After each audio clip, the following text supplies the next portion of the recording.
Hi, it's Valentine's Day 2019. Welcome to our third interview for Public Emily No.1. I'd like to introduce my guest, Steve Gallenson. Hello. Hi, welcome. And of course, Bill Lee is here. Hi. And so, Steve, welcome to the show. I had you listen to a couple episodes before we got here. But as you know, you kind of can create your own interview. But I wanted to take the time to thank you for being here. And you're most welcome. You are a close family friend. And who are you? Well, I grew up in Salt Lake City, a Jewish kid in Mormondom. That's spelled with D-U-M-B. And love it here. I graduated from the University of Utah in geological engineering. I was a exploration geologist until I went back into my family business, which was Gallenson's. Gallenson's is a business that started over 100 years ago by my grandfather. It was a tailor shop. Grandpa came over here from Russia.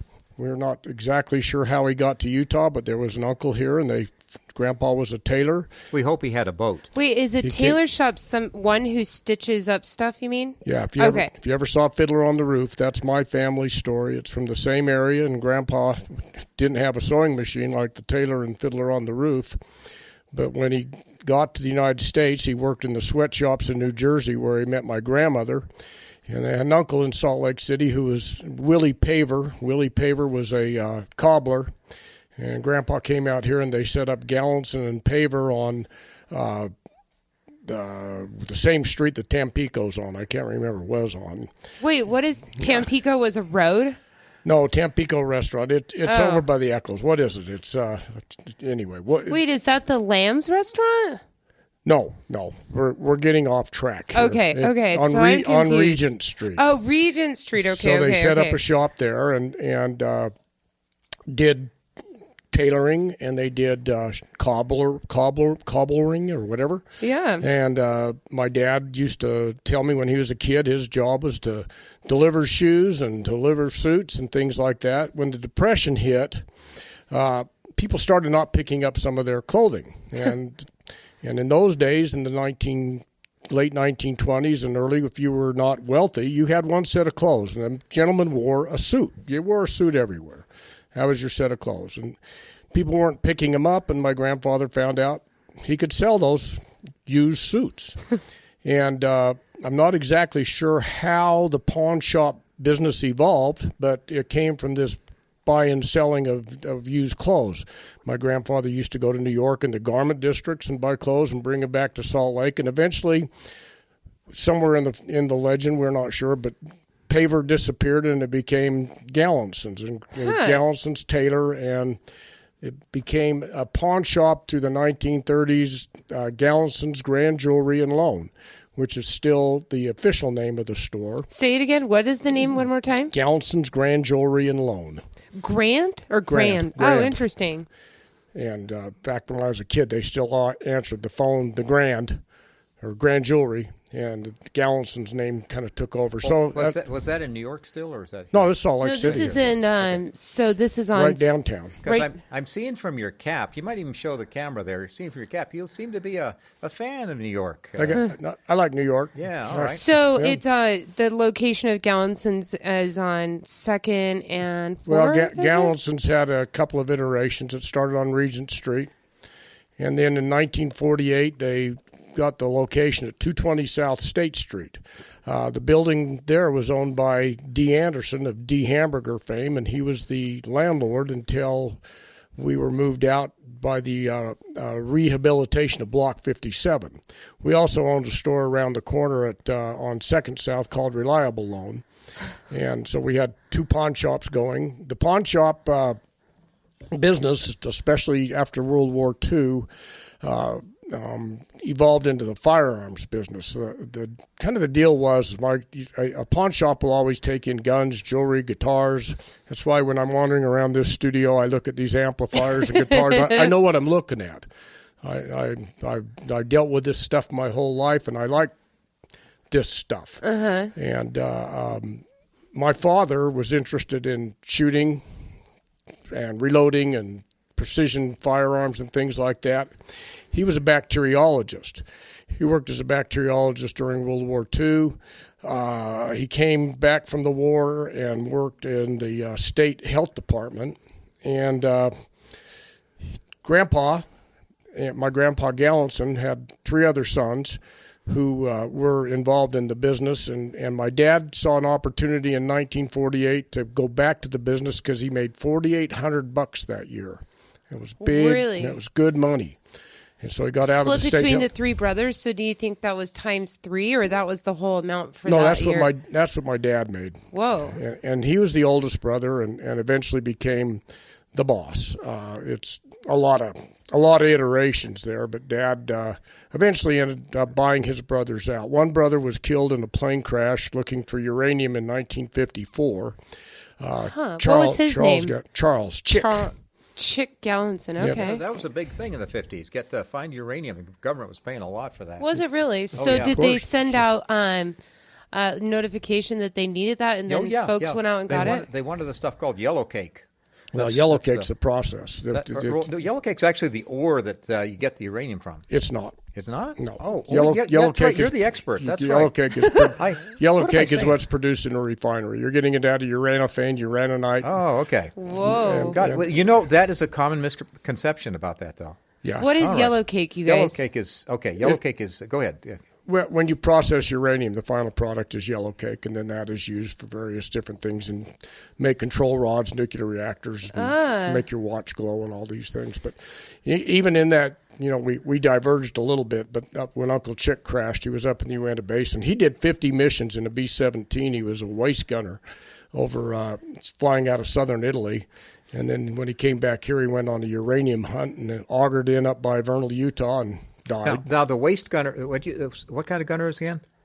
B-17. But in the B-17, what position? He was not the ball turret. He was the... on the side. He was on the side called the waist gunner. They moved everywhere. Because all right. Yeah. So there was 2 other surviving brothers besides my father, and they bought out my grandfather. And eventually, over the years, my father bought out his 2 brothers. While I was out looking for gold in Nevada and places like that, being a geologist, one of the persons that was hired, a kid at 14 years old, a kid named Dave Bolton, and he just had his 50th year there. Dave and I had to go back to the family business to make house payments when the business, the exploration business went in a slump. And Dave and I became partners, and we bought my father out. That was like in What was his last? Who was that? Dave Bolton. Oh, interesting. I don't remember hearing about him. He owns it all now. Okay. And Dave and I bought my dad out in 1993. We moved the store in 1993 off of Block 57 to 166 East 2nd South. Mm-hmm. And then Dave bought me out 11 years ago. And we still own the building together. And that's kind of the brief history. Do you kind of lease the building then, or how does that work to them? We have an LLC that owns the building, and corporate things nowadays, had to separate it out. So, it should be known. I wanted to say that Steve, you were always a part in my upbringing. My grandfather, Whitney Haight, was best friends with your dad, Nate Gallenson, and my godbrother, too, who's a special person in my life, his father, David Wesley. So I'm curious, when they used to tell the stories of hanging out in the basement of the pawn shop, was that the old Gallensons? Yeah, it was. My father met Whitney, your grandpa, said Dad was an aspiring medical student. Ended up being a bacteriologist. He couldn't get into med school. Your father couldn't? They didn't want Jewish people at the University of Utah in their med school. It got right down to that. There was a lot of anti-Semitism. Another interesting aside, my dad went to UCLA to get some credits in organic chemistry. He spent a summer or whatever it was in Los Angeles going to UCLA, and when he applied for medical school, the powers that be who didn't want Jewish people in their medical schools at the little University of Utah said, we can't accept any credits from a school like UCLA. So it kept my dad from applying to medical school, and family and war coming on, so it changed the dynamics of it all. But So that would have been the 40s? But that's how we met Whitney. Huh. And well, because my grandfather was a bacteriologist. Yep. And so, but I don't. So did they meet probably on campus or? I think so. I think they met during bacteriology courses. I know when they'd get good and drunk together, they'd start talking about histology, about how your cells in your lips are indistinguishable from the cells in your bumhole. That always interests me. Well, that's right. Her granddad did work for what, Seagram's or something like that? He did. He worked for Seagram's. Yeah. So he was an expert at how to get drunk, I suppose. I don't know. Well, yeah. I think what his job was is he had to actually, Oh, wait a minute. When he worked for the ketchup factory is when his job was to dilute the ketchup, and then he had to they would basically have strips of toilet paper that were perforated in a specific length, and then they would count the amount of bacteria or flying stuff. And I just remember hearing those terrible stories when I was a kid. My dad told me that just during the war, they had alcohol. They had, grain alcohol available to them in the labs, and it was hard to find. So that's where the taste for vodka came from. Everyone wanted to work in the lab then, huh? Yeah. Wait, because because these guys were making... Because you get free alcohol. I mean, right. yeah. During the war, things were rationed. They also used to, inject eggs to grow culture. And you candle them and hold them up and see if there's anything growing in there. If there wasn't, eggs were so hard to get that they just eat the eggs, even though they shot them full of bacteria with syringes. Yeah. Tough people. So that was extra flavor. Interesting. So tell me a little bit more about owning a pawn shop in such a religious city. Did you ever get flack from the city? Or as long as you comply with the ordinances, is it easy breezy? I mean, it's so hard to get, alcohol licenses in this town. I would assume running a pawn shop and pawn shop has nothing to do with religion. Okay. Pawn shop is a poor man's banker. And pawn shops, and the beauty of where our business was is we were in an ethnic area of Salt Lake. What was that ethnicity of that area? Ethnicity is Greeks who tended to own restaurants, Chinese that owned restaurants. This is all on our little State Street block. And then the Jewish folks. There was almost every business on that street, on that side and around the corner. You had... we're either Jewish, Greek, Chinese. There was an Italian guy that ran a shoe repair place. So it was a catch-all neighborhood. It was beautiful because in this city, growing up where I did, up in the East Bench, it was very white Mormondom, and they couldn't relate to that. So I grew up with great Greek folks. I had to go to Kanyas, Kala, how to greet people. Chinese, and it was unique for our town, and very, very wonderful. The cultures that we embrace, the people that came here from Europe to mine our coal or to mine our copper, and their families, the merchants. You didn't quite realize what they were when you're growing up on the east side of Salt Lake City at that time. Interesting. Okay, I got to ask the question: how realistic is Pawn Stars, the TV show? I don't watch it. Oh, well, okay. I lived it. But you lived it, so you would know. I'm gonna be the novice in the room. I've never been in a pawn shop. Sure, No, I haven't. You've been to Gallenson's. Well, maybe when I was a little girl. But how does pawning something work? Who appraises it? What is the process of to maybe listeners who've never been to a pawn shop like me? Well, in kind of historically. Going way back, pawn brokers are the second oldest profession in the world. Is the first one prostitutes? I don't know. That's the joke. That's the running joke. So say second. Yeah. Oh, you guys are actually telling a joke. No, there? not necessarily. It's kind of a running joke. Just call it the second oldest. Yeah. Okay. Biblically, Jewish people could not lend money to Jewish people for interest, but they could lend money to the Goyim. You know what the Goyim is? See, this is the problem with Utah. If you're in New York, everybody knows what a Goyim is. It's a non-Jew. I thought a Goyim was this big stone monster that came, or is that a golem? No, that is the golem. Oh, okay. Well, so anyway, and Christians couldn't lend money at one point. So that was the usury thing, I guess. And it changed in, I think, when whoever it was in Constantinople established the Catholic Church, then they changed the rules because everybody realized religion has to make money. But traditionally, Jews have been a big part of the pawn business, Chinese too. So here's the deal. Emily, you need to make a house payment, and you're $250 short. Your Social Security check won't be here until the 10th. Let's pretend she's a government employee. Yeah, So you're looking at your ring, and you're saying, if I can get $250, I can make my house payment. So you wander into the store and say, I need to borrow some money on my ring. And I look at it, and I say, it's a good half-carat diamond. I can look at it. I know what the diamond looks like. Say, I'll lend you $250. So in Utah, now interest rates have changed quite a bit since I've been in the business. Gallenson's was always pretty reasonable.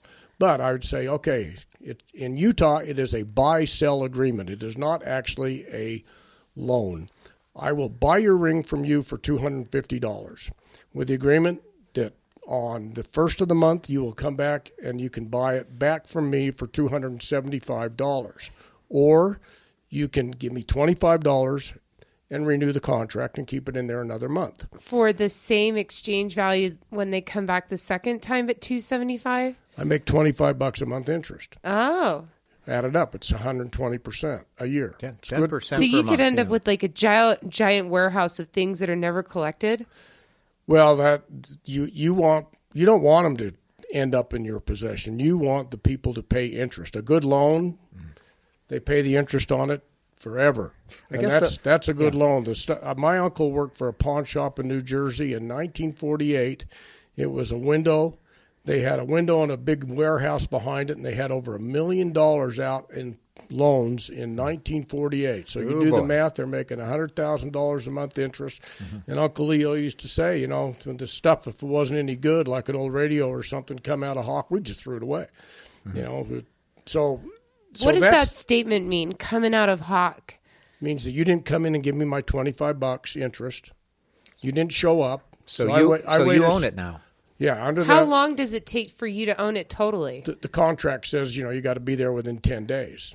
Yeah, 10 days? You don't pay, you forfeit. Yeah. Say, you're going to come back in 1 month and give me my $25, or you're going to pick it up for $275. Pretty simple. So how do you assure that the ring is my ring and that I didn't steal it from somebody? So everything that comes into the stores, and this has been going on since I was a kid, you fill out a card, and once a week the pawn shop cop would come in, collect all the cards. They got a fingerprint on them. They got your ID, a description of the item, and they would run them through NCIC and see if they come up on a stolen list. Interesting. Jewelry and things make it a little harder, but anything serial numbered, it's pretty straightforward. Such as a gun or like a piece of car material or something? And what most people have a misconception of is, if I can make 120% a year interest on my money, I don't need to deal in stolen stuff. I don't need to fence stolen stuff. If I could take that Fender amplifier right there and give a guy $100 for it, even though it's worth $600,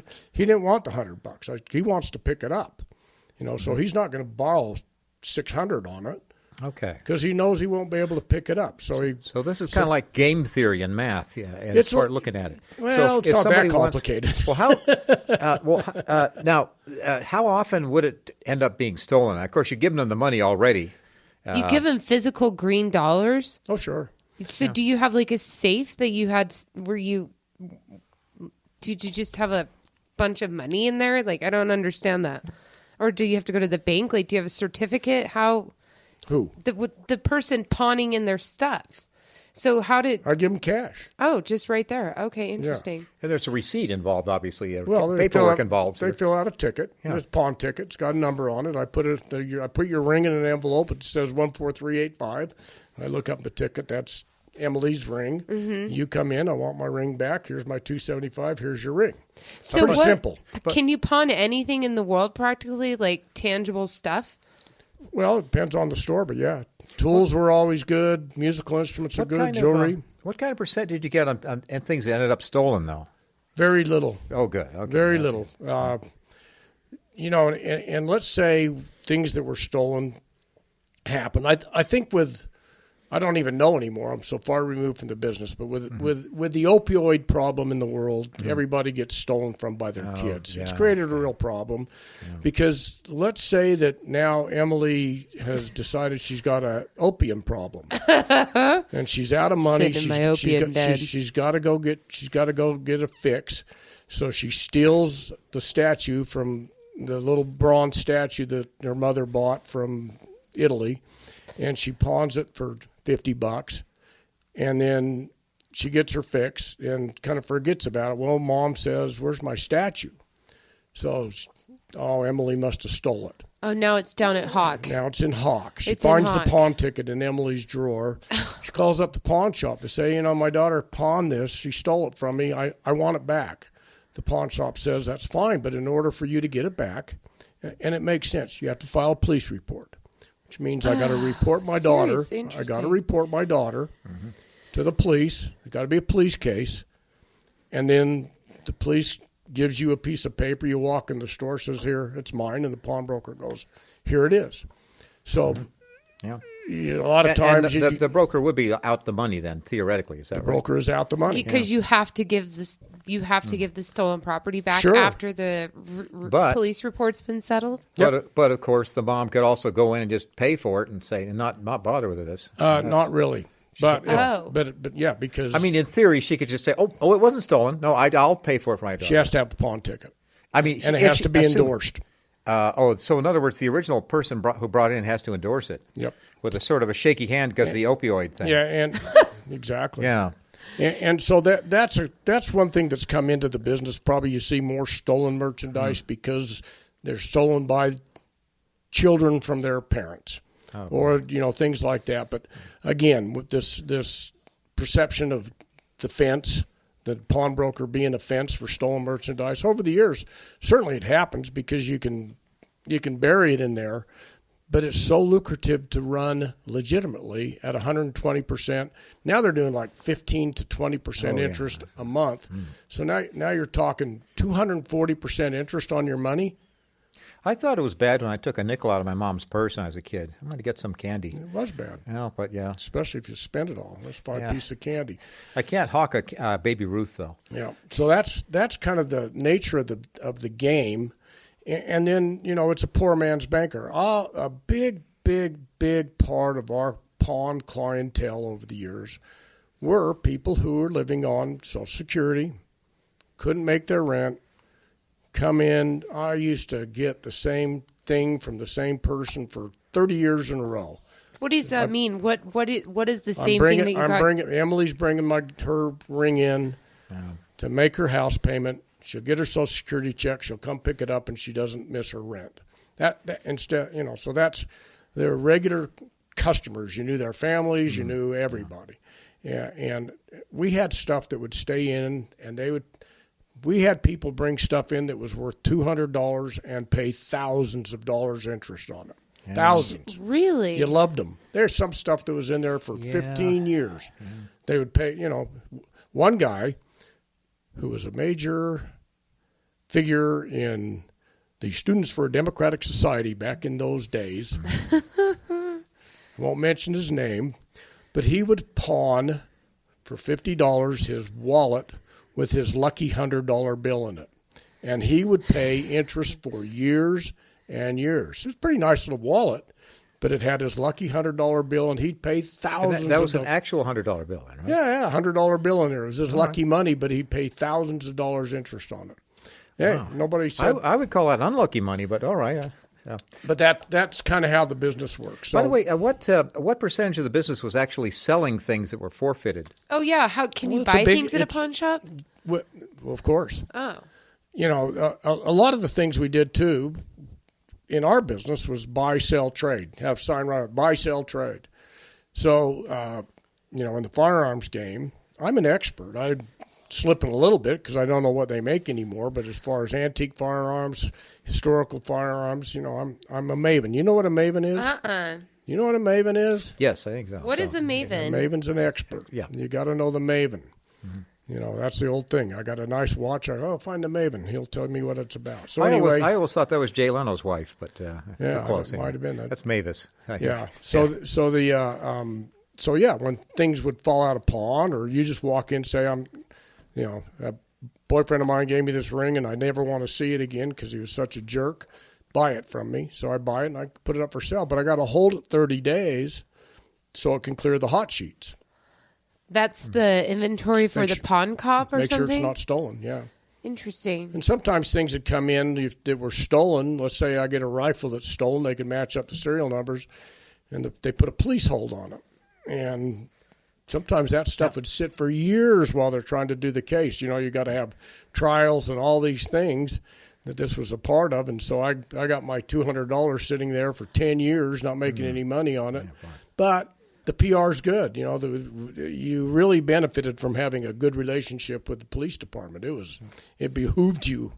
The pawn shops became our friend, the cops. When you were doing that, did they have the federal rule about 100-year-old guns versus if they're antiques, they're okay, but you need more paperwork on the newer ones? Well, the wording of that, and we would interpret some of it ourselves. This is as far as if you're picking up a firearm that requires a 4473 form, which is a federal firearms form. If it's over a certain age, it didn't come under the laws, the 1968 firearms laws. But we always deemed it if you could shoot modern ammo in it, then we make you go through a background check and all that. And if they didn't like it, we wouldn't sell it to you. But there are some exceptions there. But that mainly has to do with, it's got to shoot modern. If it shoots modern ammo, you're going to get a background check done. So modern ammo wouldn't be like a ball in that piece of cloth? Muskets okay. Can you still... Muzzle loaders are not covered. You can still buy guns like that, right? But those are collector's pieces? Oh, no, they still make modern. They make modern ones. They make replicas, and they make them for hunting. They're separate hunting seasons for primitive weapons. Interesting. So I have a question. So what I assume you do inventory in the pawn shop at some point during the fiscal year. Like, at what point do you decide, okay, like, we have so much inventory, some has to go, and then, like, how do you bring that stuff to market? Like, can you, like, did you used to host, like, sales, like Gallenson's is having a sale today, or would that be uncommon, or like would it be impolite to do that or something? I don't really understand what you mean impolite. When something falls out of hawk, we put it on the store for shelf, on the shelf for sale with a price tag on it, and you got big foot track. Unless it's just a piece of junk or something. Well, it's one of my curses is growing up in a pawn shop. Is, let's say that you're I'm probably one of the only persons that had a tube tester at home as a kid, because if something came in and it didn't work, we learned to fix it. Let me explain what a tube tester is. They had back a long time ago, before we had these fancy integrated circuits. Right there. Oh yeah, these are actually tube microphones. These have tubes in them, vacuum tubes. They have a little hot filament inside for an amplifier. They're for classic sound. Mine is a transistor amplifier, unfortunately, but. But they test tubes to see if the old TVs will work and fix them and that kind of stuff. But so it's kind of become a personal curse for me or whatever. But I like to fix stuff. I love fixing stuff. My grandfather used to tinker with your dad. They used to say tinkering was like a big part of their building their relationships and things like that. Always, yeah. My grandfather could fix everything, and especially lawnmowers. As my brother said in my grandfather's eulogy so aptly, people used to ask my grandfather, do you have one of these things that I need? And he says, well, is a pig's ass pork? Well, of course, because Papa had it, not one, not two. And if he didn't have it, certainly, your dad, Nate Gallenson, did, or at least David Wesley did. And there's we've lost a big part of this generation that came out of the great generation, the people who like to build stuff and build quality stuff. And, you can slap out just like, say, a firearm. What is the fascination with all these guns? Well, when you look at a Colt firearm, for instance, the finish, the fit, you can't do that unless you're a master of certain arts. And coming out of World War II, people appreciated that. World War I, you made something out of metal. You made it on a lathe. You made it perfect. You made it so it had a beautiful finish. And that cost a lot of money to do. This is basically and people appreciated that type of stuff. Or say this Fender amplifier that's sitting right there that was made in 1957. If it breaks down, I'm going to go find the parts for it. I'm going to figure out what's wrong with it, because you cannot reproduce the sound of those tubes. So you get fascinated with fixing stuff. And for Doc Haight, he liked coming down to Gallenson's because it gave him an opportunity to tinker, and try to figure something out. There's nothing better than when something's broken and you got an idea of how to fix it and you try it out and it works. It's just too bad we didn't have YouTube back then. Do modern mass-produced firearms, are they kind of not fitting together well, or have little slippy things or sketchy things? Or modern mass-produced firearms, when you're looking at what has been produced for police and military use, they have to have a certain amount of sloppiness in them so they can operate in the mud and the blood and the beer. Mm-hmm. They got to be loose. All military firearms. Mm-hmm. What's one of the problems with the German Luger during World War II? It's one of the most amazing machines ever produced, but typical German. Specs were so tight that it didn't take much dirt to make them malfunction. And so, but like the old Colt revolvers, the guns that won the West and things like that, those specs were really tight. So this appreciation that came out of world wars, and, people used to build a lot of stuff in this country on machinery.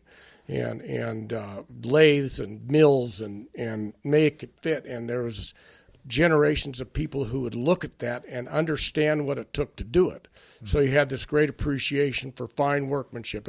It might be jewelry, it might be firearms, it might be a Mont Blanc pen, it might be a Patek Philippe watch, but this appreciation for good stuff, I think a lot of ways it's gone away. Now what people want is they don't care if it's a piece of crap watch as long as they can read a label.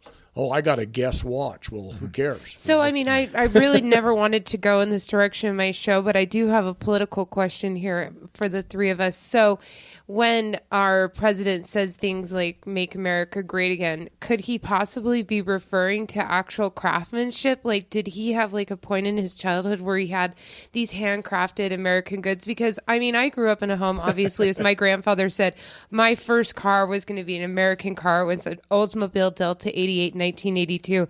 And he would always say things like, you know why this car is going to continue to run? Because it's made with American steel by American people. And I mean, that was such a big deal. And then I remember just like shattering his emotions when I came home in my first Honda. It was like, how could you get like that pressed Japanese steel motor? And so I'm curious, like, could part of this, bizarre cadence that Americans are chanting about MAGA, could that be about manufacturing maybe? Like, or I don't want to get too heavily into politics, but could it possibly be about that? I think there might be a appeal to that little piece of our brains that say maybe we make something better. But for most of us, at least from especially your dad's or your grandpa's generation and my dad's generation, I knew a lot of people who were in World War II in the Pacific Islands, and they ducked from Mitsubishi airplanes, and they blew up Mercedes cars, and they saw slave labor in the Mercedes-Benz factories and the BMW factories, and men working in Chinese and Japanese factories that were forced labor making Mitsubishis. And then when they come back to this country and your granddaughter wants to buy a car made by Mitsubishi, and you saw, that was a hard reality. Huh. The other reality came to be, though, that dear old American manufacturing became crap. And, they couldn't build a car as good as a Datsun. They couldn't. Was a Datsun even a car or a dog? Nissan now. Oh. Well, Nissan Datsun? Well, that's an older that's what it's Nissan. Yeah. But so, like with Doc, a Delta 88 was an amazing car, but it became a piece of junk. They were like in the 80s or like the 70s? Through the 70s. I mean, it was largely the fact that all the parts of it wear out at different speeds. Some parts would just fail right away. Our steel was crap. Yeah. In America, steel was crap? Yeah. So they always, I know that because I worked for U.S. Steel Corporation when that's who I was an exploration geologist for, and we were branching out into oil and all these things. But we would not upgrade our steel mills, and we were building bad steel, and all of a sudden Japanese steel was so far superior to what we were making that it just turned the world on its end. So, you had to have Lee Iacocca come and make the K car, something that could actually last, where your Ford Pinto was just junk. And for Yeah, guys that was the aluminum engine, wasn't it? yeah, Yeah, but for guys like Whitney, That was my until grandfather. he started tearing apart a Honda lawnmower, comparing it to a mass manufactured Toro. Like a Milwaukee or something? Yeah, things used to be good, and so that part of this make America great again. Yeah, if we could make good stuff again, which we are. Manufacturing's really changed again with the the advent of investment casting and all that. But boy, there was an era when our stuff was junk. So and you knew it. Americans knew it, or the manufacturers knew it? They all knew it. By the way, what was wrong with our steel? Was it kind of irregular in the carbon? Not enough or carbon, I was thinking. Have pollutants like sulfur and stuff in it? I think mainly it was, if you were going to get a certain 440 stainless steel that required a certain specification, when you get it into your shop, you'd realize it's not 440. It's all over the place. It wasn't consistent. It wouldn't have enough chromium in it. It had holes in it and that's things like stuff. that. It was, and it would rust. Oh, well. Rust in certain I'm not an spots, expert. Okay. But Japanese steel became the steel of choice. German steel, and Germany still produces the best springs there is. And as far as knives in the culinary world, you always want a Japanese steel knife. They're like forged and perfectly shaped and handcrafted, and they have really neat YouTube Make a lot videos. of good knives in this country, though. Yeah, knives are different. And I got from my pawn business. I do have this. Gosh, that was a fun part for me. I had to know a little bit about everything: knives, coins, jewelry. Did you have any watches. samurai stuff in there? You get them all the time. People would bring them in. Back in the old days, they'd bring them in, and there was a couple experts around that would actually, guy wants to sell you a samurai, and you don't know what it is, and I knew who I could call, the Maven. And Maven of he was probably on the block of the it'd be somebody out there, the knife something. Maven. But they could unwrap Sword. the handles and read and find out if it's a real samurai, because the handles contain family history and things like that. So that's fascinating. So a lot of those samurai knives would have been brought over around the Second World War. Well, they would have taken some from the Second World War. Yeah, GIs would have. They took a lot of that stuff. You call them footlocker guns, footlocker knives. So I have a question. So do you have a lot of cool stuff at your house? Like, do you have like little massive collections of little things that drive your wife crazy or anything? No. I never say what I got at my house. Oh, okay. Well, I mean, like, have you ever collected it's all stuff? locked up in the store. Yeah. Oh, I mean, like, I've got a lot of cool stuff. What I got a watch that I bought off a guy. A guy came in the store. I was in high school. I'm really proud of this. When I was in high school, a guy come in and he had an Omega Speedmaster, Omega Seamaster 300 wristwatch. Kind of the watch that James Bond made famous, but this is a little early. You needed $25 to go get married, get a bus ticket to go get married in the Midwest. Well, I held on to that watch since I was 16 years old. Ooh. And it doesn't have the original band, but they're going for around $10,000 on eBay now. Little things like that. I got too many of them. I'm starting to decide to liquidate this kind of stuff and take a good vacation here and there. Oh, yeah. Yeah, I sold a lot of gold and splurged when we went to New York. Just teeth and old rings and stuff like that. So, yeah, I got stuff, but I'll keep it at home. So I have a question. Is there like a publication or like a website? Like, is there like Pawn Today? Like, is there a group of fellow pawn people? Like, do you have a pawn trade show? How do you keep up with the growing, like, or is pawn pretty much like pawn? I don't know because I'm out of it. But, one way that I've established values in the modern era while I was still working was you can go on eBay and see what things are going for. Interesting. You just mentioning a magazine, you thought of a great title, Pawn Today. I think I could complete it with Pawn Today, Pay Tomorrow. Well, yeah, I mean, I was just curious, good. Like, these people, like, I mean, it's probably got to be almost a niche group of people, and there's got to be, like, some information that's, like, passed out, like, or, pawn alumni. I don't know how you say that. You got to know it. You got to know it yourself, or you got to know a Maven. But you don't have time to call a Maven. You don't have time to look. If the right item walks in and it's good and somebody wants to sell it to you and you can make a reasonable deal, you can't. Sometimes you gotta you got to just shoot from the hip and say, hey, I'll give you this and that for it, and go from there, because it's going to walk out the door in a minute. Yeah, I mean, I take it the people in the shop are looking on the internet all the time, though, to check things and stuff like that. Oh, yeah. On the internet. That's so interesting. We went from like World War II to like the internet. There's probably online pawn stuff going on too. Well, in between those, right in the middle of those two is called color television, by the way. Oh, and the 80s. Yeah. So yeah, there's, that was the fun of it, kind of being a little maven, a little maven about everything, but not a total maven about certain things. But I know what a phony Rolex looks like. I know what any more synthetic diamonds are pretty tough. But watches, pocket watches, I know the good stuff. And there's certain things I don't know, but I bought a lot of estates. I knew of a certain screwdriver that would come with a Smith & Wesson gun. A little teeny screwdriver like that, I'd get $200 for that little screwdriver day and night. So when I'd go buy estates and I'd be looking through the tool drawer, I'm always looking for those Smith & Wesson screwdrivers. I got a half a dozen of them. All right. But, little things you learn about, and that was the fun of it. People want to talk about, it's a shady business, it's illegal, and, guns and all the politics going, but there's a lot of fun there in the treasure hunt. Treasure hunting's fun. Wow. I think that's such a positive point to kind of like wrap up our conversation here in our interview. And I really want to thank you for being here. Like, you've always been somebody I thought was really cool in my life. Like, I think it's fascinating that you have so many hobbies and so much knowledge about so many things. And you're a great accent to the world, all your knowledge. Well, and thanks for being in my life, and thanks for coming on Public Emily No.1, and thanks to Bill for being here. You always have great commentary, and thanks to Greg and Man vs. Music for the time in the studio today. And that'll be it. Thanks for being here. Yeah, I'd like to buy that Gill guitar on the wall. Oh, yeah. If that's for sale, Greg, you got a buyer over here. Thanks. Bye. Bye-bye.